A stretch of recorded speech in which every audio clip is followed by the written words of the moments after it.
There are more than 5,700 Utahns with disabilities who are on a waiting list to get state help. Some of them have been waiting for more than a decade. Getting off the list and getting state support can mean being able to hire a nurse caregiver, or to access Medicaid money, or get help finding a job. This support comes from Utah's Division of Services for People with Disabilities, known as DSPD. And once a person starts receiving these services, that support follows them for the rest of their lives. For one family I interviewed, being able to have the support to hire qualified caregivers would be life-changing. Miriam and Alan Tribe have two daughters, a 13-year-old named Harper and a 9-year-old Faye. Both have a rare genetic disability called TBCK syndrome. Harper often tries to hurt herself or her family, and Faye is more destructive around their house, and she tries to run away. Miriam quit her job to care for them, but on some days she said she has to choose which one gets her attention. If I have to with Harper, I pretty much know that somewhere Faye's making a mess, Miriam said, and I just have to let it happen.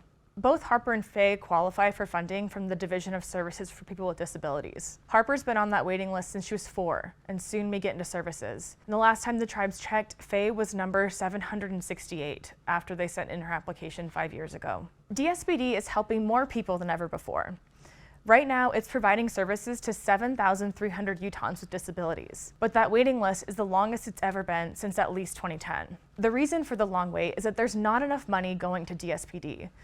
Its budget is a mix of state funds allocated by the Utah Legislature matched with federal Medicaid money. But state lawmakers haven't dedicated nearly enough to meet the need in Utah. Utahns voted to change the Constitution in 2020 to allow income tax revenue to go towards disability services. Previously, that money could only be used for public education and colleges. While state lawmakers did increase funding for disability services the last 2 years by nearly $9 million, they also cut income taxes those years. That reduced the amount available to spend on education and disability services by $640 million.